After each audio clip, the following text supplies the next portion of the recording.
This is VOA News. I'm David Byrd. Afghans went to the polls on Saturday and were met with delays, widespread communication failures, and some militant attacks. We get more from AP's Sarah Bassett. An upsurge in violence in the run-up to the elections following the collapse of US Taliban talks to end America's longest war had already rattled Afghanistan.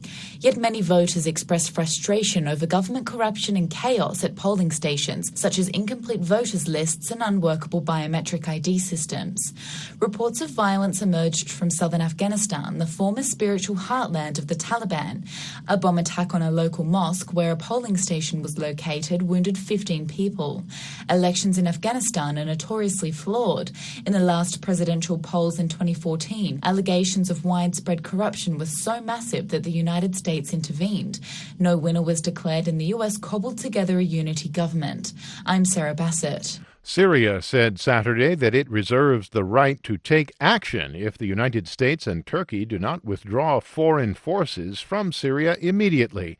We get details from AP correspondent Julie Walker. Addressing the UN General Assembly through a translator, Syrian Foreign Minister Walid al-Muallim says the U.S. and Turkey maintain an illegal military presence in northern Syria and must leave. Should they refuse, we have the right to take any and all countermeasures authorized under international law. Syria's civil war has been going on for 8 years, and while most of the country has returned to government control, the oil-rich northeast is held by U.S.-backed Kurdish groups, and rebels still hold part of the northwest.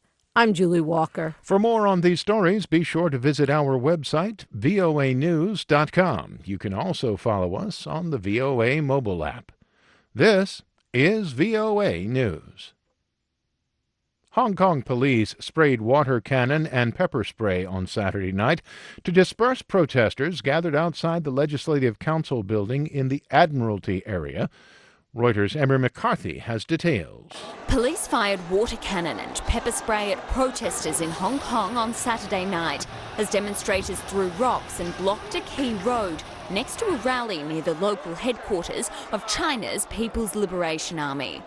Saturday marked 5 years since the student-led umbrella protests, which gripped Hong Kong for 79 days. To mark the anniversary, thousands of Hong Kongers gathered peacefully in Tamar Park early Saturday in front of the central government offices and the Legislative Council. A series of protests are planned ahead of the 70th anniversary of the People's Republic on Tuesday. That's Emma McCarthy of Reuters. The United States does not currently plan to stop Chinese companies from listing on U.S. stock exchanges, according to a U.S. Treasury official. Bloomberg reported on Saturday that Monica Crowley, a Treasury Department spokeswoman, said the administration is not contemplating such plans. Reuters had reported Friday that President Donald Trump's administration was considering delisting Chinese companies from stock exchanges in a move that would be part of a broader effort to limit U.S. investment in China. The report sent stock prices lower on Wall Street.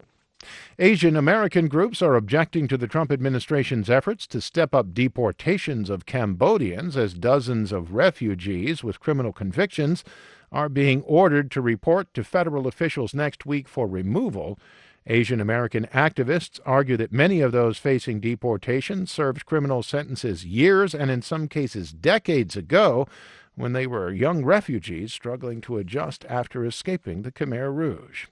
Zimbabwe buried its former president Robert Mugabe Saturday, Columbus Mavunga reports.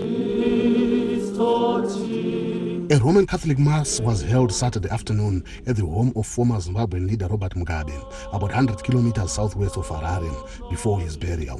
Only family members were allowed to witness the actual burial, which took place at his home just before sunset. Mugabe died in Singapore after a long illness, which his successor, President Emmerson Mnangagwa, later said was cancer. After his nearly 40 years in power, Mugabe was ousted by the army in 2017 and replaced by his ally of over 50 years, President Mnangagwa. Columbus Mavunga for VOA News, Zimba, Zimbabwe. For more on these stories, be sure to visit our website. That's voanews.com. I'm David Byrd, VOA News.